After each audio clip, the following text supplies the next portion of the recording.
Well, thank you all for sticking around during that quick break. The next map that I need to work on is going to be a battle map.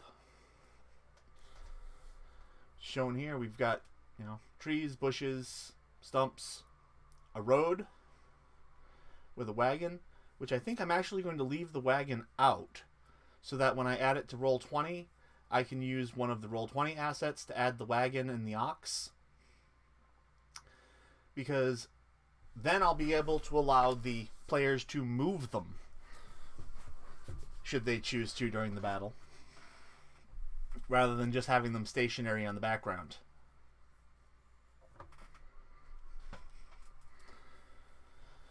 And because of the size of this map, I'm going to take Campaign Cartographer to full screen, so we won't be able to compare them directly. But I'm going to take a bit more liberty with this map anyway. The first thing that we'll need to do is determine the size of the map that I'm going to need so I can create it. So we got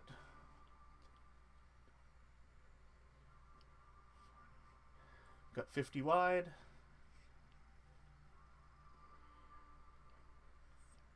and 40 tall. So we will go ahead and bring that to full screen. We are going to create a new... I'm going to create it under the dungeons.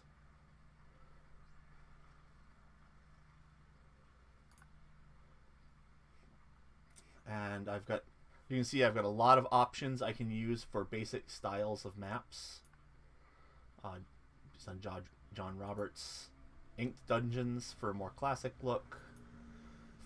Floor plans. Watercolor.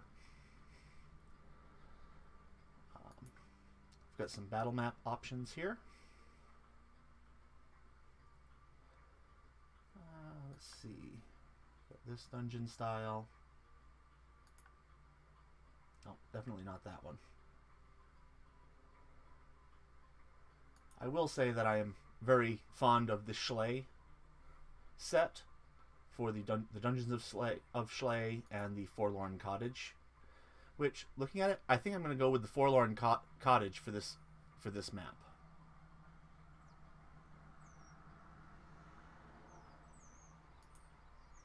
So we'll do a next.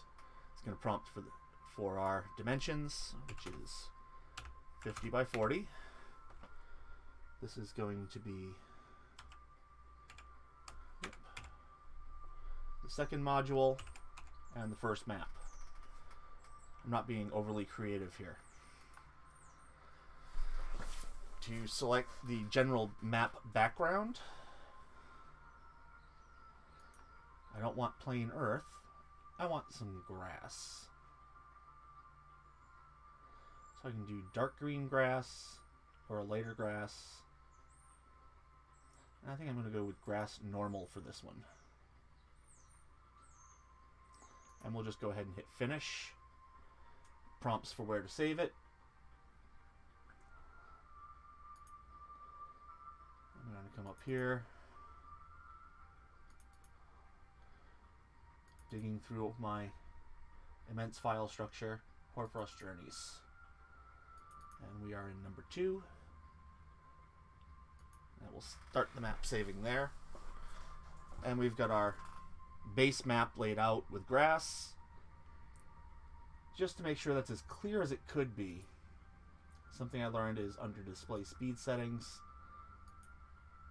Hitting this, hitting apply, and then going back to automatic. Some of the backgrounds do not start out looking as good as they can. And by doing that quick change, it will clear them. This particular one doesn't appear to have changed much. So this one was already in good shape. So, okay. First thing we're going to need is a road going right across the middle. So I'm going to go over here. I'm going to do a search for road. Really? There's no roads in Forlorn Cottage. Let's try Dungeons of Schley. Dungeons of Schley only has cobbled roads. That won't do. So I will come up and try Dungeon Basic.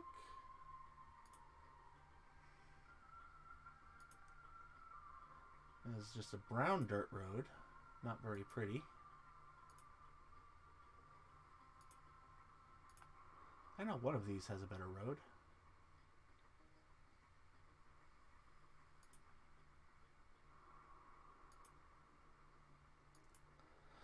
Okay. Since I'm not finding the road that I want, I'm going to change over to Advanced. I'm going to scroll down to Road. And I want a 10-foot road. I didn't change anything there, so I don't want to save it. I'm going to hit New. And change this to Road 10-foot dirt. Okay. Now this is obviously a cobblestone. So I can go to Properties and change it from cobblestone to dirt. Hit OK. Now I've got a dirt road. We'll save it. Hit OK. I'm going to start just off the side of the map. Oops. I'm going to escape on that one first, because I want to be able to see my grid, and I want to snap it to the grid. So now I can come back here again. This time when I type road and find, my dirt road shows up. And I can start here, drag it straight through. I've got a road. Doesn't entirely look very good right there, but once again, if I activate the sheet effects and apply,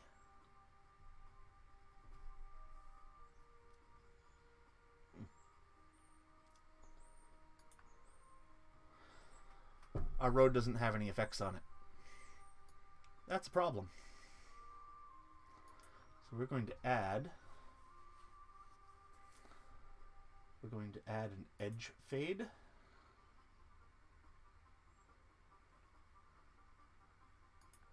For map units, which is in feet. And I think we'll add a 2-foot edge fade.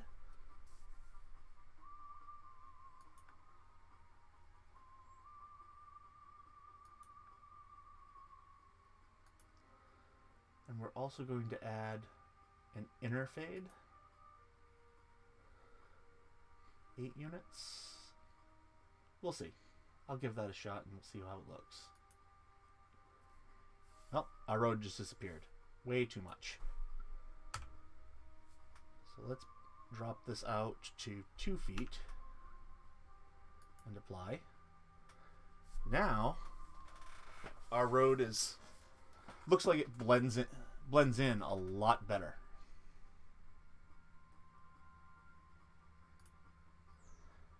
So we'll go ahead and apply that. Okay. And I'm seeing some edging here that I don't like. I probably should have dragged the road out a bit longer. So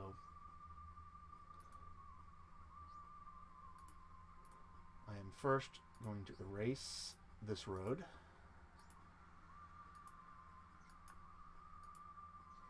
Select it, right click. It's been erased. Now I can right click here and road, hit enter, grab my dirt road, and this time I'm going to start out here, drag it right through. Now it's going edge to edge, which it should still be going out a little beyond, because this might end up doing the same thing it did before. And it does. We'll worry about that after. The next thing I need for this particular map is going to be some trees. And in this case, the trees look like pine trees. So let's see what we got here. Got some nice maple. There's nice evergreen. That's a small evergreen. And if I pull this back up, see, these were some pretty big trees.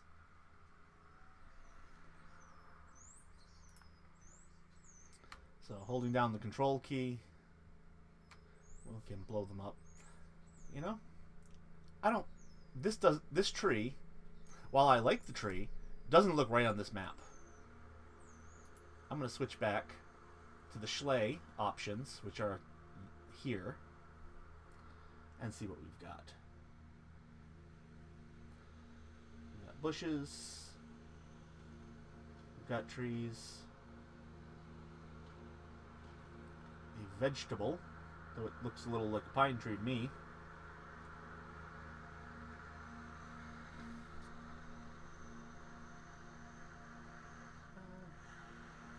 Looking at my options, I don't know. Let's see. Let's switch here.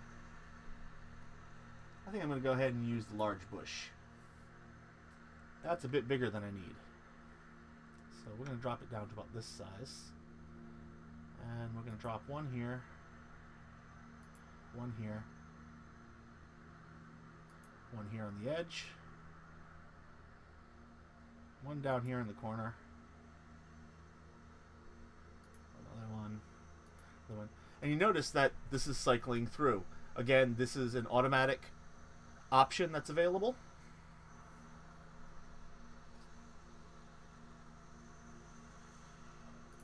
So we'll also put some smaller ones in here.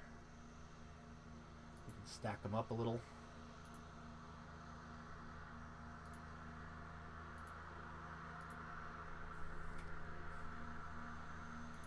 And see what we've got for this. Well, again, not quite the same, but also not different enough that it's going to affect the encounter.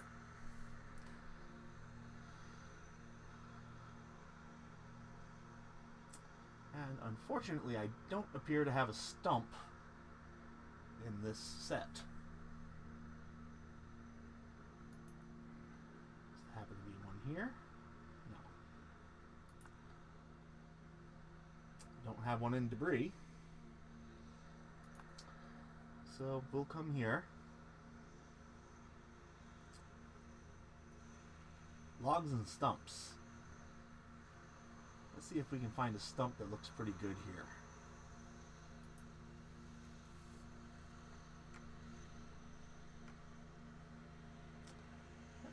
That one doesn't look too bad, but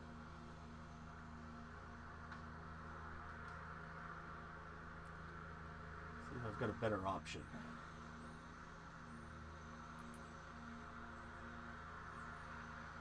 This one looks like it's going to blend in a little better.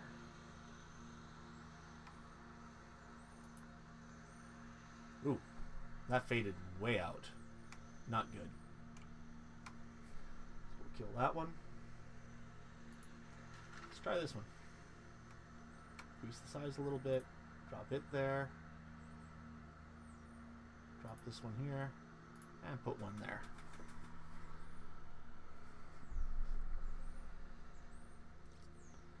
I could keep going with this map and adding some different options, but I think this is going to suit exactly what we need for this battle map. One thing I am seeing is that this here tree is underneath the road. Not a good place for it. That means my road is too high. So I can move it up and just keep sliding it up until we get to the floors. We'll put it just above the floor. Apply. Now our tree is on top of the road where it belongs.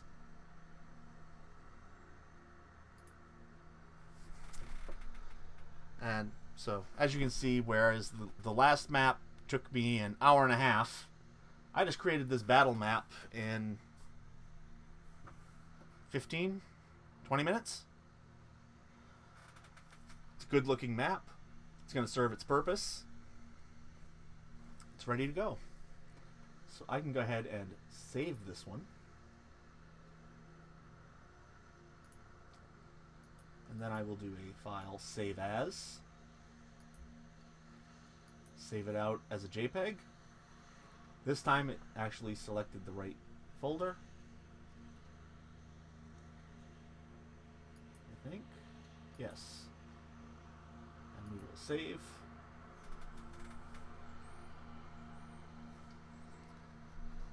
And that's the finished version of the map that I'll actually be dropping into Roll20 for the game.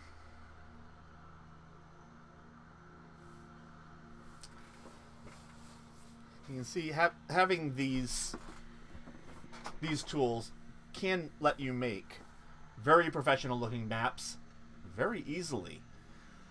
Though I will warn anyone that is working with Campaign Cartographer, there is a learning curve. I became very frustrated trying to just pick this program up and make a map. So frustrated that I stopped using it twice before I finally sat down with the tutorials and actually learned how to use it. Since that time, this is the only map tool I've been using.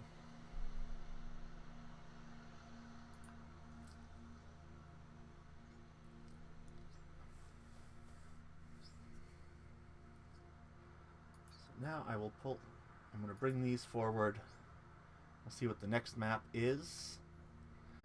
The next map I have to create is a tent.